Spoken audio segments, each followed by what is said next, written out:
Welcome to the Millionaire Mindcast, where we broadcast weekly interviews with millionaire minds from across the globe to empower you on your journey of unlocking a rich and fulfilling life.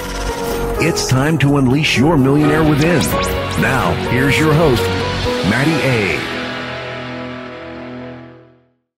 Heyo, what's going on, everybody? Welcome into the Millionaire Mindcast, the show that focuses on all things mindset, money, and motivation to help you, our amazing listeners, increase your income, impact, and influence in really whatever areas of life you are passionate about. For those that are new listeners of the show, I'm your host, Maddie A, and I want to thank you for checking out the podcast today. I know you have many listening options, so we'll make sure we don't disappoint.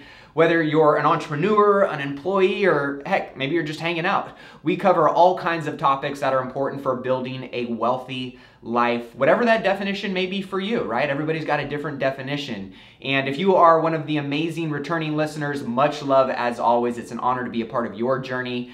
We've got an awesome show today with multimillionaire Joe Fairless. I'm sure you recognize this name, especially if you're in the podcasting space and love listening to podcasts. But before we dive in, just want to share a quick few reminders of all the awesome things that are going on in the Millionaire Mindcast community. Don't forget, if you haven't done so already, join the Millionaire in the Making Facebook group. I don't know about you, but I found that it can be hard finding people or communities or really just conversations in general that are interested and open to having thought-provoking chats and conversations and sharing these kind of resources and experiences with each other. So if you can relate to feeling this way too, look no further. Come join us on Facebook. All you got to do is search Millionaire in the Making and ask to join the group, and one of our amazing admin we'll be sure to get you in there. Also, if you haven't done so already, we offer free resources to you guys each and every month. So be sure to download this month's free community resource, the Net Worth Tracker.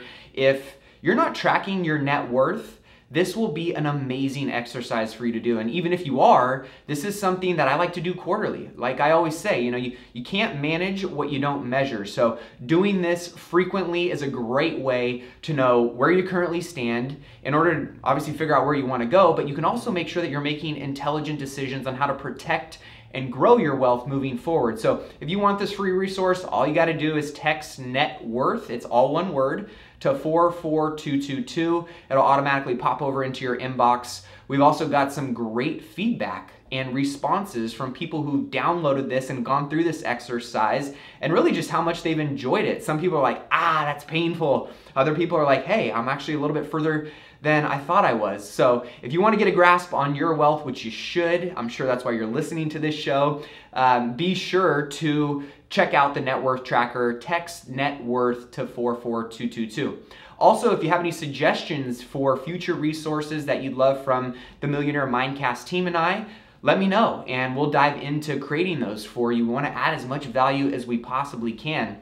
And last, I've been getting some pretty amazing messages from you, our listeners of the show, and I just wanted to give some shout outs to the people that are reaching out, sending me, updates on where you're at. Candy Sandoval from Bakersfield, California, Elizabeth from Freeport, and John from Baltimore. Your messages made my week, so thank you. And I always love just seeing and hearing about people's commitment, their challenges, basically just the drive to raise your life to that next level. So keep on hustling, guys.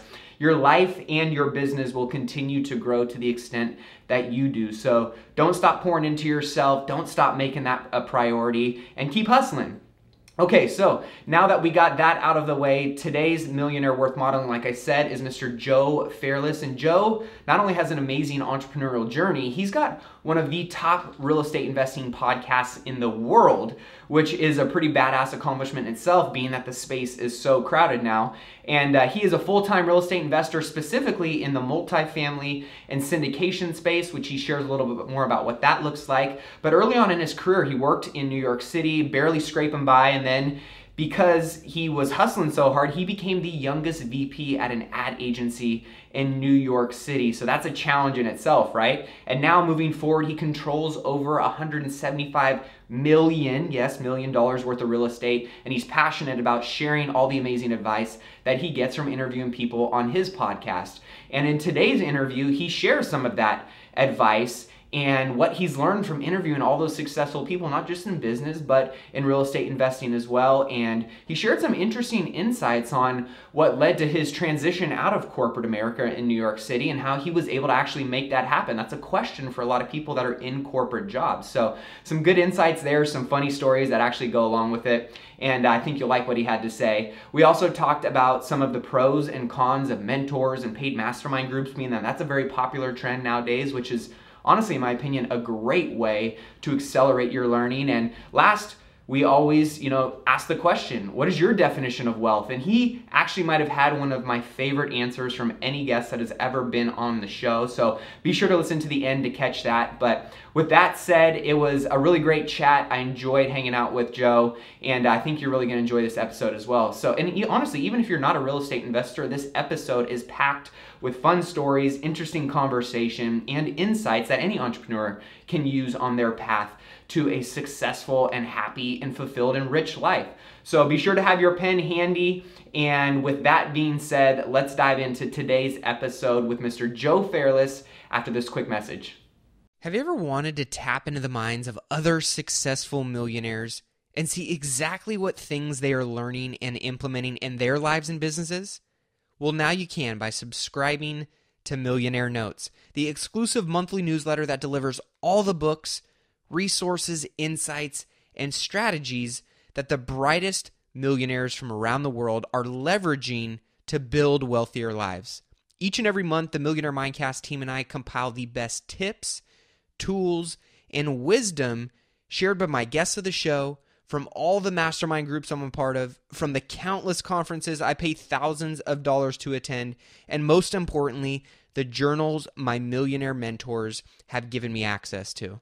I've always been a big believer that success leaves clues, and by learning from other brilliant minds, we are able to model our way to a more rich and fulfilling life. And being that time is a limited and precious resource for all of us, we figured here at the Millionaire Mindcast team, we would do all the legwork for you, mine through all the data, and deliver you the most valuable golden nuggets that you can use and implement in your life each and every month. You don't have to do all the research. You don't have to pay hundreds or even thousands of dollars to attend the conferences and the events to gain access to this elite information for literally the price of a morning latte for just $5 a month. You can have all these delivered to your inbox. If you have any desire to increase your income, your impact, or your influence, then Millionaire Notes is for you. To receive your monthly edition, text Millionaire Notes, all one word, to 44222. There's no contracts. You can cancel at any time you like. To sign up today, all you have to do is text Millionaire Notes, all one word, to 44222. Let's dive back into the show. Well, I'm excited to welcome into the show today, Mr. Joe Fairless. What's up, brother? Hey, nice to be on the show and grateful to about to have a conversation with you and your audience. Yes, sir, man. So I know last time we chatted, I think I was on your show, but you have had thousands of guests on your show now. And, for those that aren't familiar with you, your podcast, which I think is top two maybe in the real estate space, you and Bigger Pockets, I would say, what are the two that come to mind for me. Why don't you give everybody kind of a backdrop of who you are, where you're from, and what you do? Sure. I am, I'm a real estate investor, first and foremost. And every way I make money, there are three, is directly tied into real estate. So what I do is my primary source of income and my primary focus is multifamily investing. I buy apartment communities with accredited investors, and we partner on those deals together. It's a passive investment for the high net worth investor. It's an active investment for my business partner and I. We oversee the whole thing, and we see it through from start to finish. So right now we have over $170 million worth of real estate with our company. We have 10 apartment communities, 8 of them in Dallas, Fort Worth, 2 of them in Houston, and we are about to be under contract with our 11th deal in about a week and a half or so. I'm actually flying to Dallas in 2 days to go visit a property. Nice. So yeah, so that's I'm not just talking about stuff. I'm actually actively doing it. Yep. Closed on a deal 2.5 weeks ago or so. And then, as you mentioned, I got the podcast. It's the world's longest running daily real estate investing podcast. It's an interview-based format. So I interview guests like yourself and ask the best real estate investing advice ever that they have, talk about their story. It's a no fluff zone, so we don't get into any of the stuff that isn't important to the bottom line and outcomes. As real estate investors, our time is precious. And then lastly, but most importantly, I got married about 2 weeks ago. Nice, dude. Congrats. I saw the hardware. I was going to say, I didn't see that the last time. Yeah. So, it's love of my life. I knew about a month after we met that, we were, that was it. She was the one. And fortunately it worked out for me, and we just got married, a couple weeks ago, and things are great. Good for you, man. That's awesome. Well, for those that haven't checked out Best Real Estate Investing Advice Ever, go check it out on iTunes. I'm going to do the selfless promotion for you just because I love the show, and there's always great content in all aspects of real estate. We know that the umbrella of real estate is very broad and vast, and you guys do a great job of finding all of the experts in the particular niches. So wanted to give you guys a shout out there. How the heck did you get started in real estate investing? Because we're talking 170 million in under management, or at least in play. Mm-hmm. And you're talking about getting more. For most people, they're like, all right, well, how the hell does that happen? Rewind a little bit for us and give us a little context of where you started and what kind of intrigued you about real estate investing and how you got into the space. Sure. I'm from Texas originally. I am from Fort Worth specifically. And then I went to school, actually 3 different schools. One was Blinn Junior College, because I wanted to play college football after I graduated high school.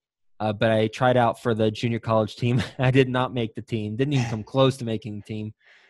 So then I was like, I still want to get football out of my system. So I went to Mary Hardin Baylor. It's a small Division III school in Belton, Texas. I was there for a year, played football, got out of my system, and then I was like, okay, now I want to actually go do the college thing and get a degree. So I graduated from Texas Tech University.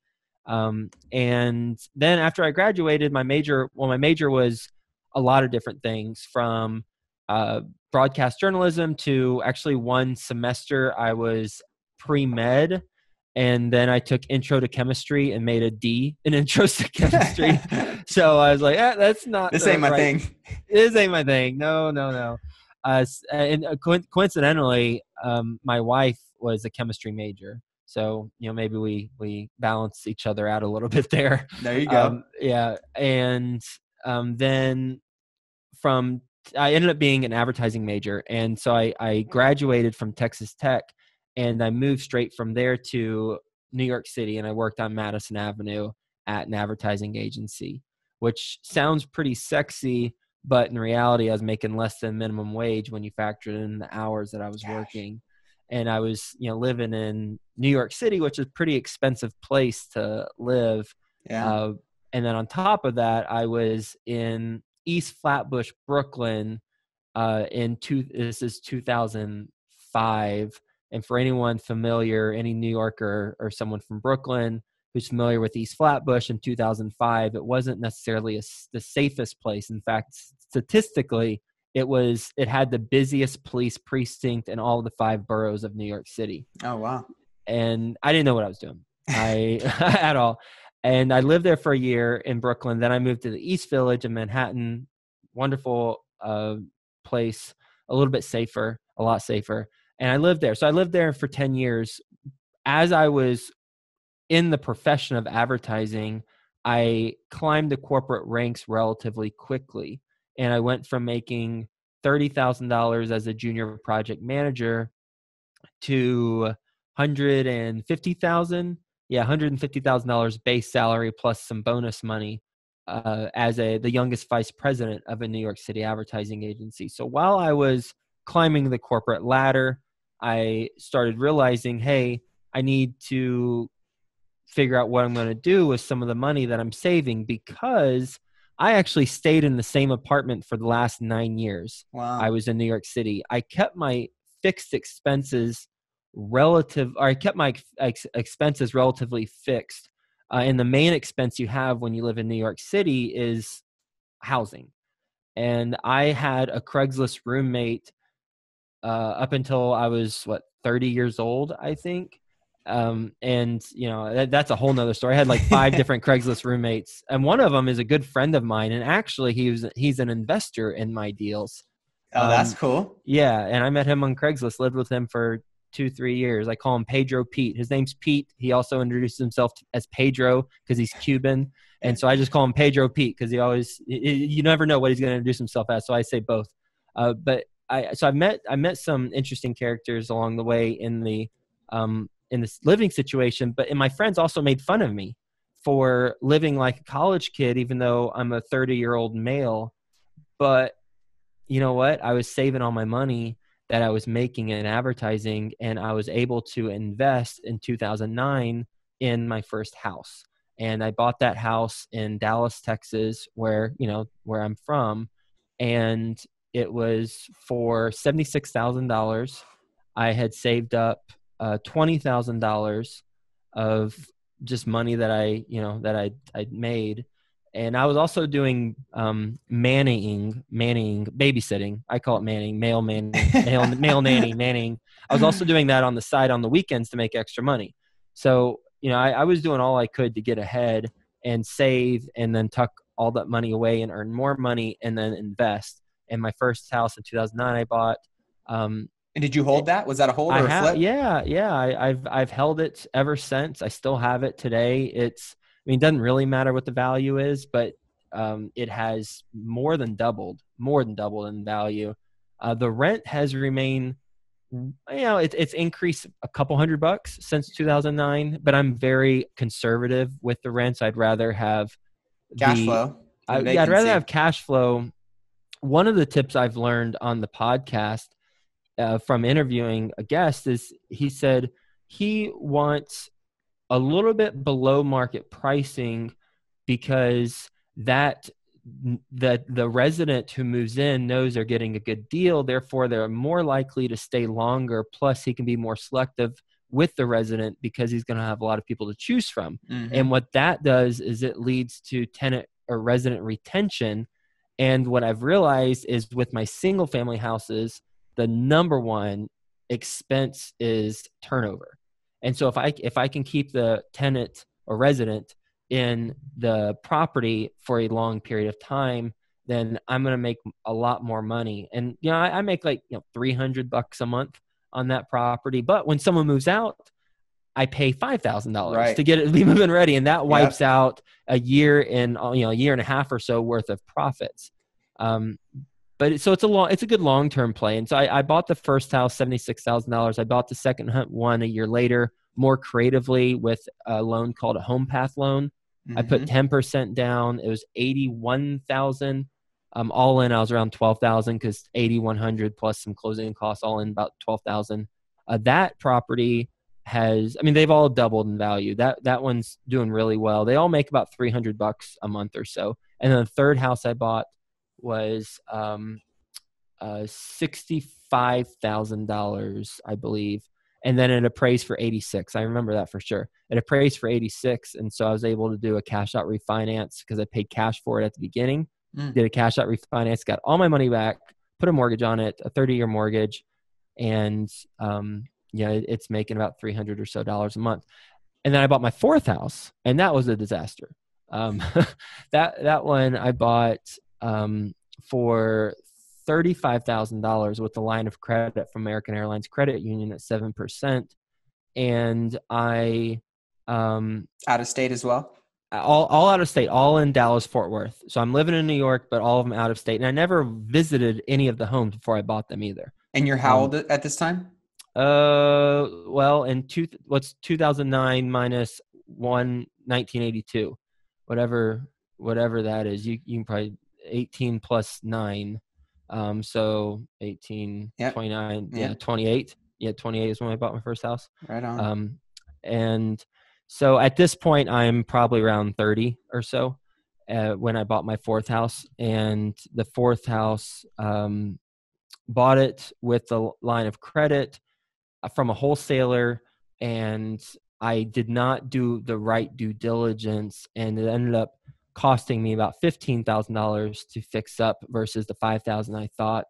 And then after it got fixed up, it rented for the same amount that it was renting for previous to it getting fixed up. So it wasn't in that good of an area. I ended up selling that. It was an ugly duckling of the small portfolio, and pretty much broke even. I sold it for, I can't remember, 50 something thousand, but it was basically losing money along the way. So sold that. So I've still got those 3 homes personally. And then I realized, transitioning now to multifamily, I realized that when someone moves out and it costs me $5,000 and then that wipes out the entire profit for my homes, Yep. Collectively, that's a problem. Right. And I needed to get to scale. And in order to get to scale, one of 2 options. You buy them individually, a bunch of them, or you buy a bunch of them at once, collectively. And I realized I'll buy them collectively at once because it's a good amount of work to buy a house. Yeah. And get all the paperwork, closing, all that stuff. Not to mention financing, and how I was going to be able to finance this. So I got into multifamily and ended up getting a really good business partner that I met through a mutual friend of ours, and he introduced me to, and I ended up partnering with him because one thing I've realized is you've got to have your business partner complement your skill set so that you can focus on what you're really good at, and he or she can pick you up where you're not as good. So what you're saying is double down in your strengths and leverage or delegate the weaknesses instead of trying to go and compensate for those weaknesses.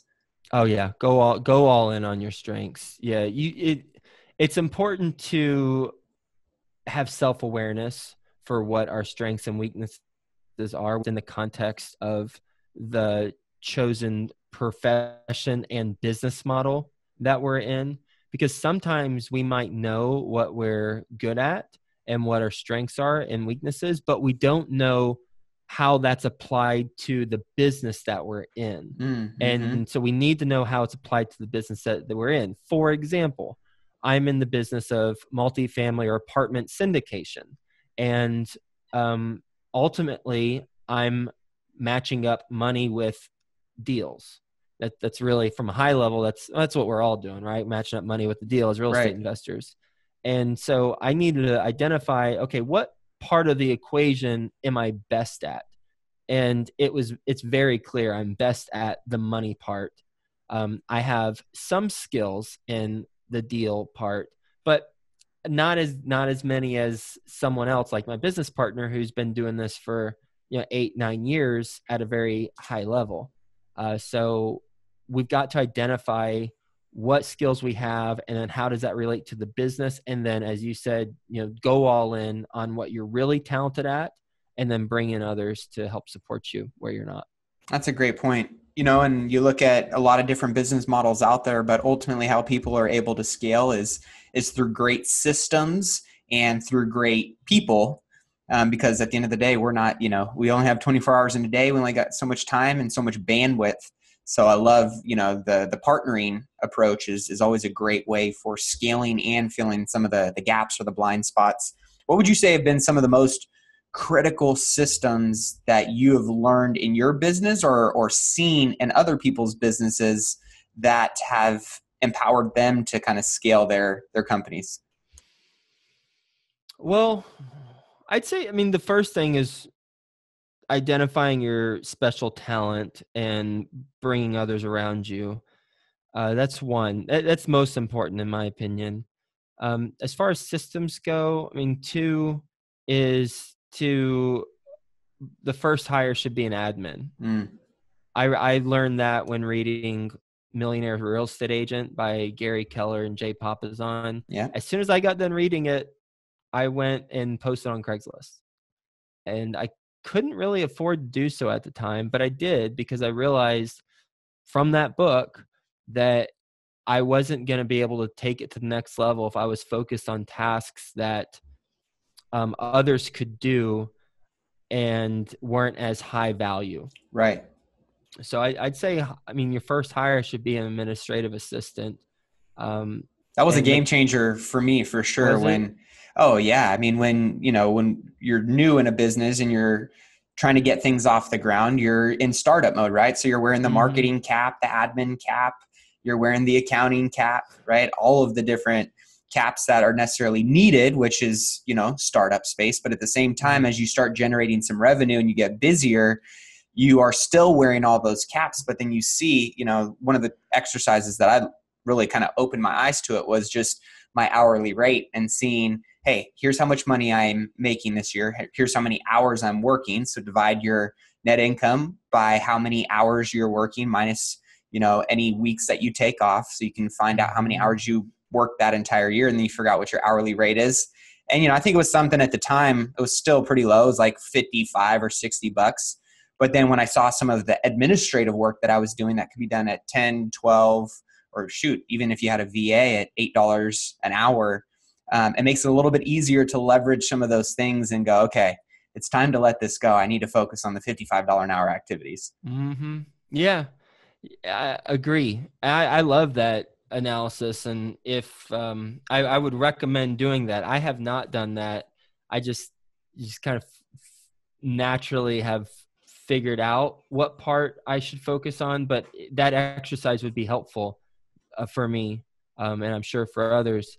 I'd say something else to point out is even if you don't go through that detailed of an exercise, think about your health, because your mental and physical health is dependent on you not being stressed out.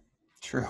And regardless of how, Zen-like you are, because I feel I'm a very laid back guy and it takes a lot to get to me. And, every life, when it presents you a challenge, it's an opportunity, and I wholeheartedly embrace that stuff. But if I'm spending an hour or two on bookkeeping a day, I would be having this conversation in a hospital bed with you. Right. And you and I both, man. Yeah. And so if everyone listening, if the whole analytic approach doesn't resonate with you, think about your health and the stress level, and know that when you do bring someone on board to help you with stuff, that it's going to make you more money and it's going to let you live longer. And I can tell you that my brother, he is 12 years older than me, and I'm 35 now. But when this happened, I was, probably like 32. So he was 44. He had a stroke, and he's fine now. So thankfully he's fine. But when he had a stroke, he was working on his freaking bookkeeping for a startup that he has. He's trying to do taxes and bookkeeping, and he is not a bookkeeping taxes kind of guy. And I mean, he literally went to the hospital. I walked into the hospital room, and his whole left side of his body was freaking paralyzed. And taxes and bookkeeping does that to you, stress. And so they're literally physical repercussions if we don't find team members. And first hire should be an admin to help us with stuff. A bookkeeper should probably be the second, but it probably depends on the business model. But certainly one of the first hires that you do. Great point. I love that. And now, obviously, most people get into real estate investing for freedom and flexibility and building wealth, making money. And I loved how, you kind of pointed out that, hey, you were still in a salaried position and still kept investing. You were using some of your savings to invest. What was kind of the big aha when you started, investing in real estate that you decided? When did you decide to make that leap into it full time? When I was completely and utterly apathetic towards my full-time job. I had reached the vice president level. I had reached a salary goal before my 30th birthday that I was looking for, which was 100, and I was making 150. And I didn't care at all what was happening in our meetings. I did. I was trying to run away from the work. And that was so unlike me because I'd gotten to that point because I cared. I cared about what we were doing. I cared about, putting in hours on the weekend, at night, not in the morning because I'm a late riser, but at the weekends and at night. And when the light turns off in my mind on something, it's dark forever. Like it's done. And I know myself. I'm all in. I mean, I've done over the last 1,000+ days, I've had a podcast release. I mean, when I'm in something, I'm in it. Right? Yeah, Like, you are all in, brother. I'm all in, baby. Yeah. But when I'm out, I'm completely checked out. Yeah. And it's a scary thing for others to be around if they're participating in that checked out thing because I'm gone and mentally. And so I knew it wasn't fair to myself or others at the advertising agency to still be employed there. So I decided then. Now here's what happened though. Hurricane Sandy or Tropical Storm Sandy, whatever it ended up being, hit New York. I believe this is the right storm in October of 2013 or 12, I think 2012. I might be getting the tropical storm wrong, but there was a big storm in October of 2012 in New York, and I was able to, because it happened, my company, the ground floor of our building got flooded, and that like flooded the AC units and stuff. So our building was shut down. So I was working from home and I was like, wait a second, I love this working from home thing and I want more of it. Well, we also at the time, coincidentally, our agency had been losing a couple clients. One of them, a couple big clients that they had. And so I wrote an email to my family and I said, I came, I conquered. Now I don't care about it anymore. I'm going to put in my 2 weeks notice at the end of the year. So this is October. Well, when we got back from, the Hurricane Sandy madness and started working in the office, about a week or two later, they called me, and this was around December, and they're like, we had a lot of, we have to do some layoffs. You're one of them because we lost clients. Appreciate your service. And I had to be the happiest person who's ever been laid off because I was like, man, so I'm going to get unemployment? Like I was going to quit. Now, I didn't say this, but so they gave me a month severance package, which put me through. And then I got unemployment for like a month or two after that. And, it was just, the point is that when any of us, myself, you, anyone listening, is checked out of something, not only do we recognize it, but others around us recognize it. Because even though the agency person used the excuse, hey, we lost a client. Listen, I thrived in 2008 at my previous advertising agency. They let go like 80% of the company. They promoted me, and they because I was so valuable to the agency. Right. But in this case, we lose one client and I'm one of the first to go. Well, guess what? It's not just the client. It was my performance. Sure. And it was because I wasn't into it. So the world has a way. Here's a life lesson that I learned. The world has a way of forcing your hand if you don't proactively play the hand. And it's so true. Like think of a family who is living paycheck to paycheck. They got 2 kids, wife, a husband, and 2 kids. They're living paycheck to paycheck. They can't afford anything, can't afford to save a penny. And guess what? They get pregnant again. And now here's a 3rd kid. And magically, the 3rd kid gets fed. Magically. There's all of a sudden money it comes and they're able to allocate. And what happened is they were forced. The world forced their hand to come up with additional resources to feed the 3rd kid. Yeah. Whereas if they had pretended that they had a 3rd kid, then they would be able to save some money and then start to climb out of the trap that they're in. And so that's one life lesson that I took away from it. Yeah, that's a great point. I was just reading a book by Jen Sincero. I think it was You Are a Badass. And then she had the book, You Are a Badass at Making Money. And she said the same thing. A lot of us come up with excuses or reasons, and this can apply to, well, how am I, one of the most common objections that I'm sure I hear all the time is, well, I don't have any money, so I don't know how I'm going to be a real estate investor. But if you had a great deal and opportunity in front of you, and someone was holding a gun to your head and said, you better find a way to fund this deal, I'm pretty sure you would get very resourceful in creating different ways and opportunities to fund that deal. And she applied that in, a couple different contexts, but it's very true. We get very resourceful, and the world kind of helps us align with that too. So great point there. One last comment on that. I'd say on the surface, a lot of us are weak, but at our core, we're really strong. And it's important to tap into the resourcefulness and as you mentioned, I mean, if you are forced to do it, someone's putting a gun to your head.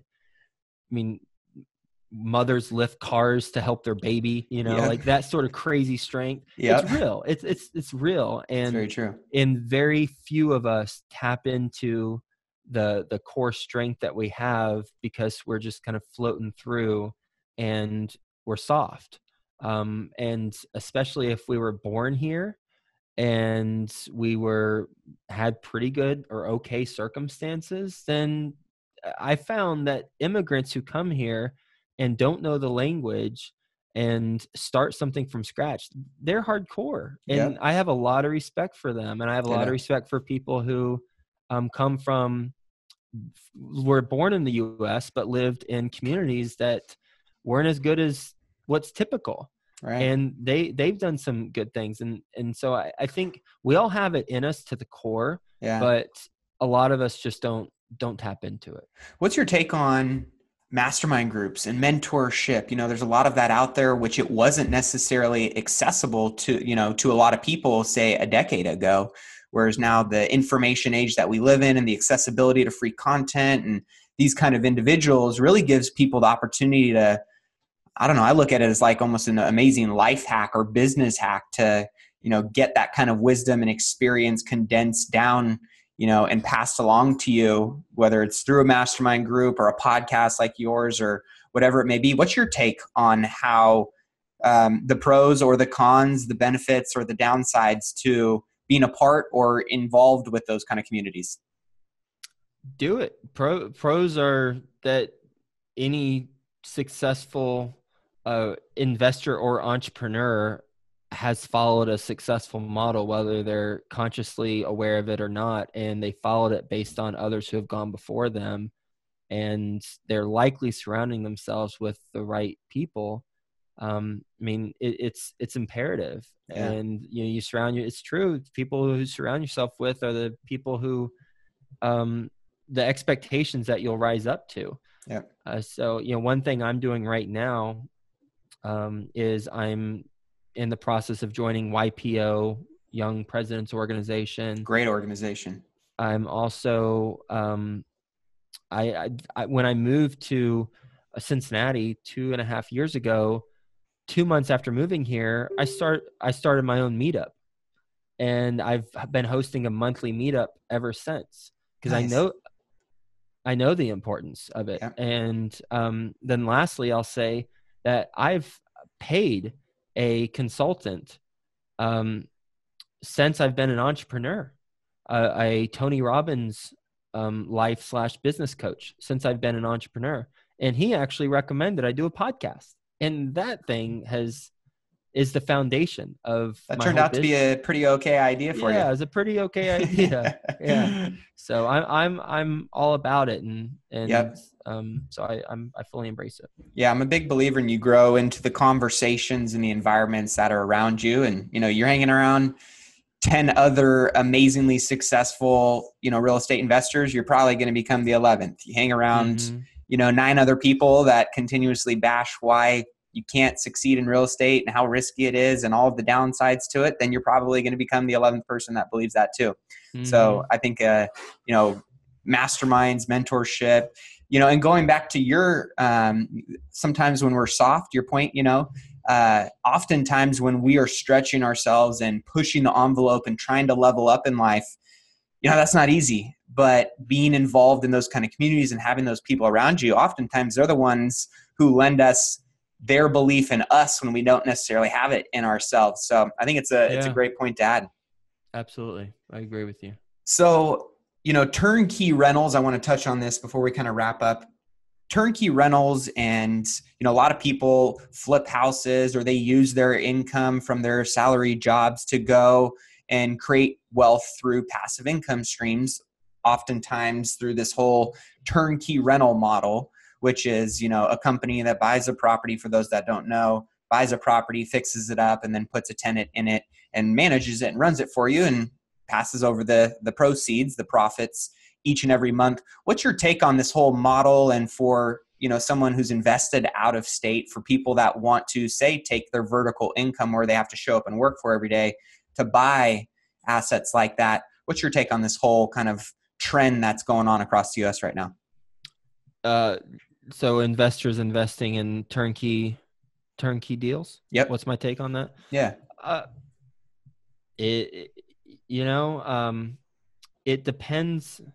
So high level, my take is it could work. It depends on your investing strategy. Yeah. I'd say that pros and cons, as with any investment, pros would be assuming you have the right team in place, then it's a relatively passive investment that is likely going to beat whatever returns you have in the stock market or other type of investments relative to the risk that you have in that opportunity. Yeah, for sure.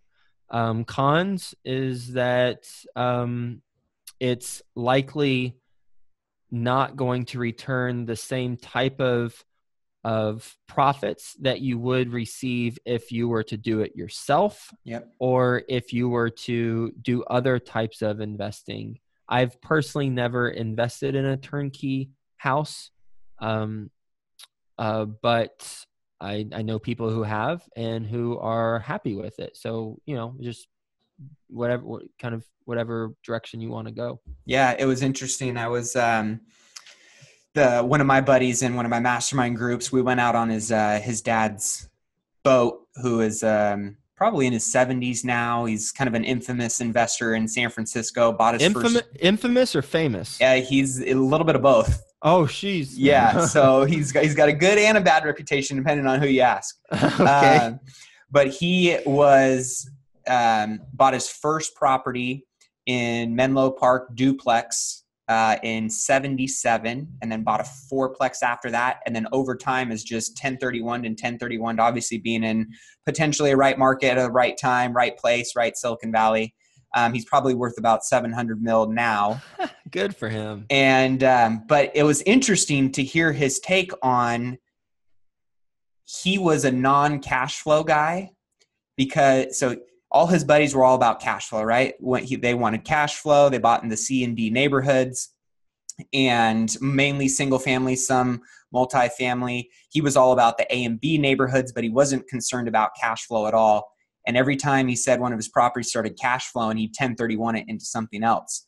And, that's one thing that fascinating. Yeah, that I constantly think about, because most people are cash flow's king, right? And that's what often we all chase. He lives in California, so the way you make money there in real estate, obviously I'm generalizing, but generally the way you make money is you buy a property, you do something to increase the value. Right. You don't focus on the cash flow as much, but you just hold on and enjoy the ride for appreciation.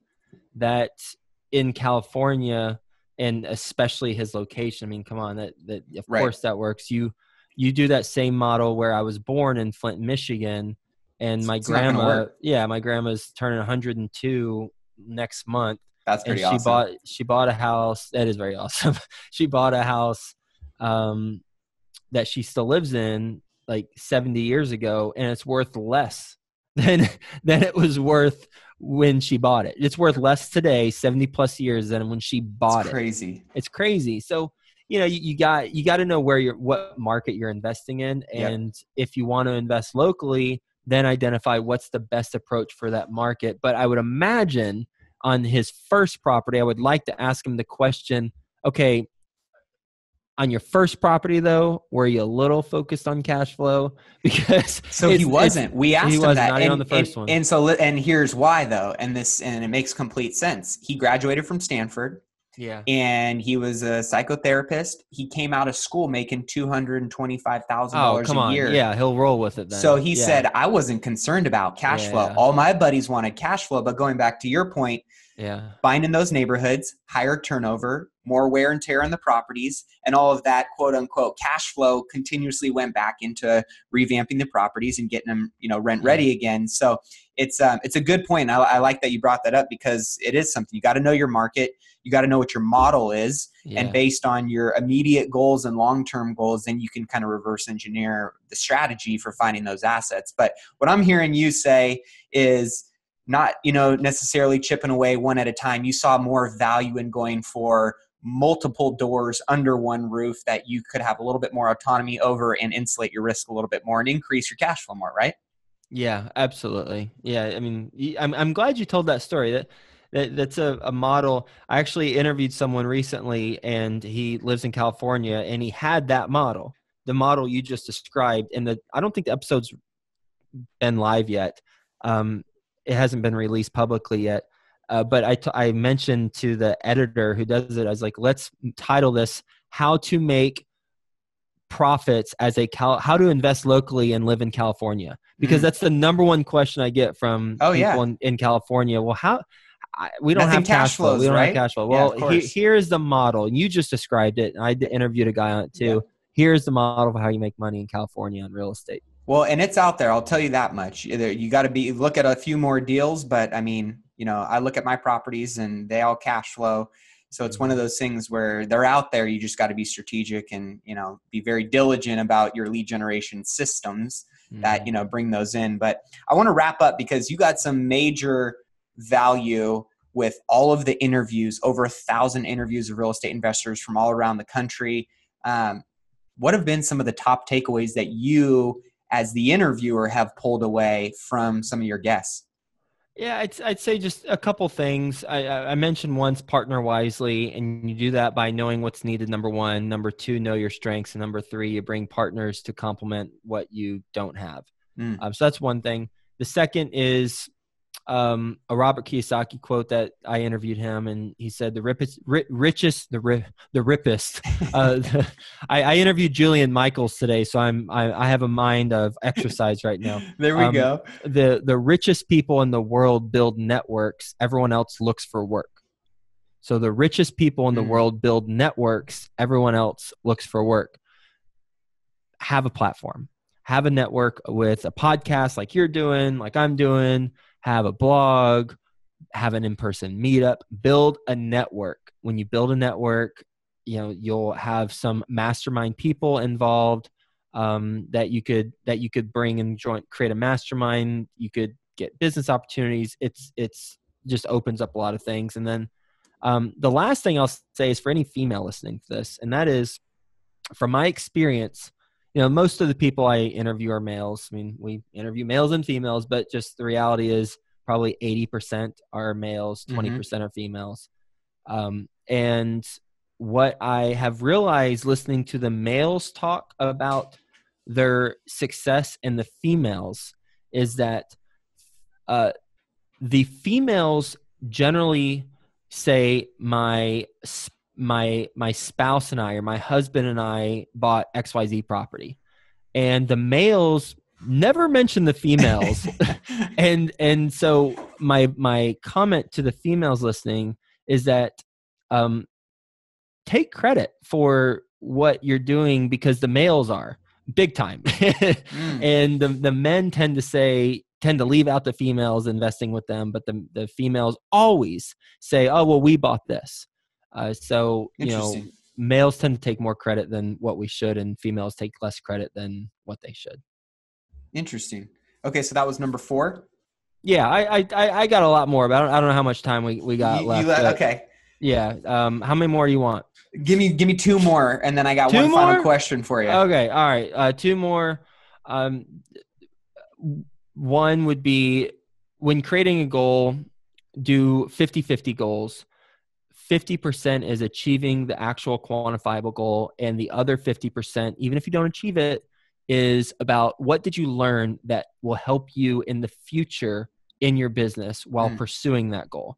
That way you're always set up for success. It's a wonderful peace of mind thing. You win or you learn. You win and or you learn. Yeah, exactly. I like that. And then lastly, this will come as a non-shocker, and that is do daily consistent action towards your work. And it's cliche to say that, I know, but it's also true. Yeah. And we overcomplicate it. Yeah. I every day over the last 1,000 something days, a podcast has released with an interview that I've done with someone.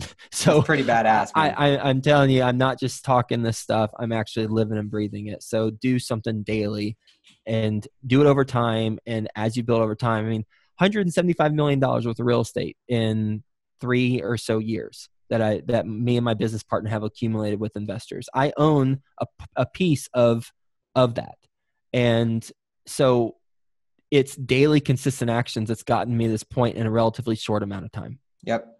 Yeah, I always say the wealth equation is small, smart choices done consistently over an extended period of time. And looking back on that, like you've done over the last 3 years, and go, damn, I actually got $175 million of real estate under management. That's pretty awesome. So great points there.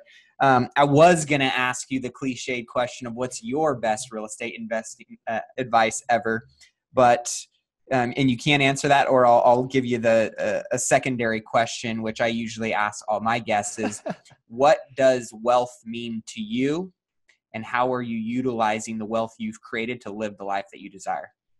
Which of those 3 questions do you want me to answer? Let's go with, what does wealth mean to you?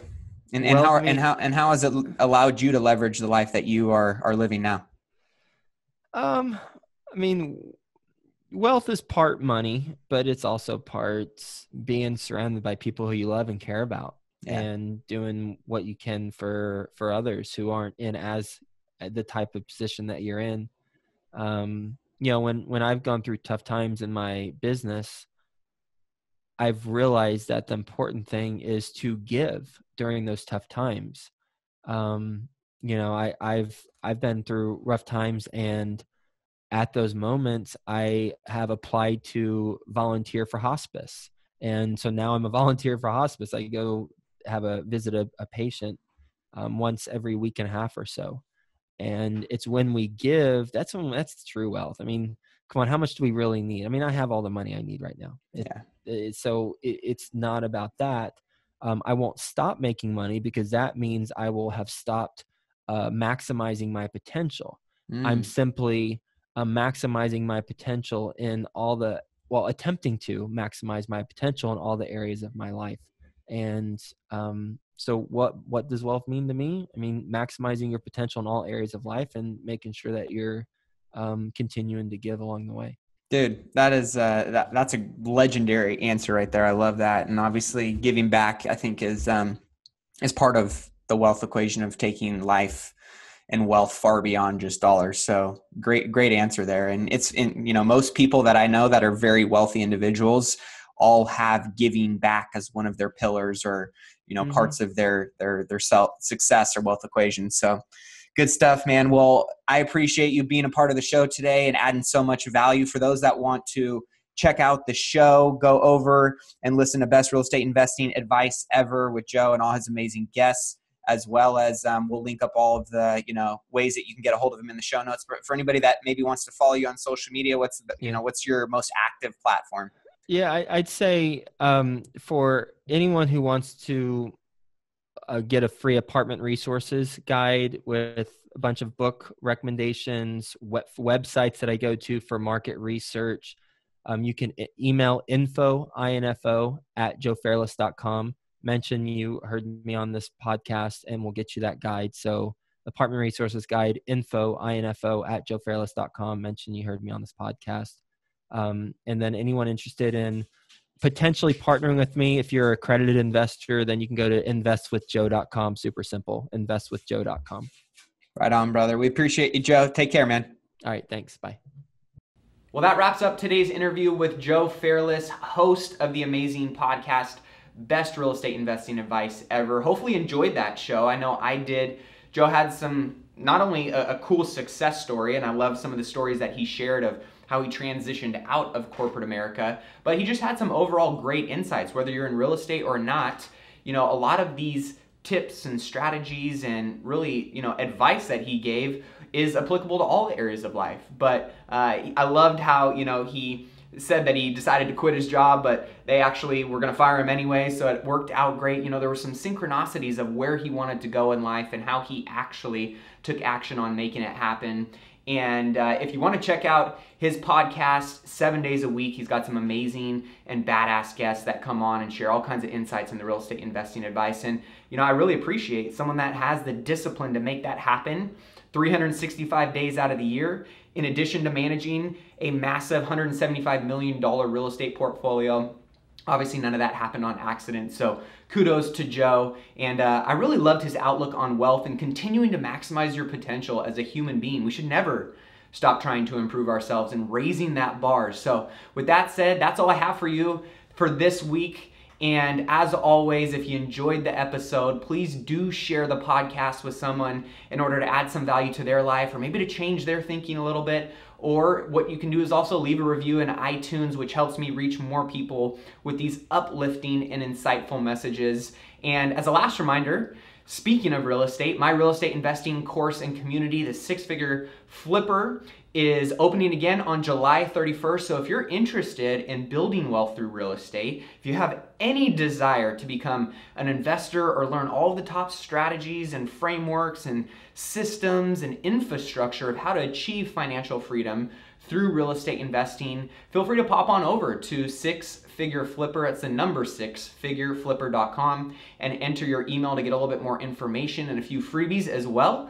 Or if it's more convenient for you, all you gotta do is text 6-figure flipper, the number 6-figure flipper, all one word, to 44222. And I've always been a big believer in mentorship and coaching and sharing. And really, I don't think there's any better way to accelerate your results, shorten your learning curve, and to prevent potential mistakes that you may make otherwise without having those frameworks and those guidance.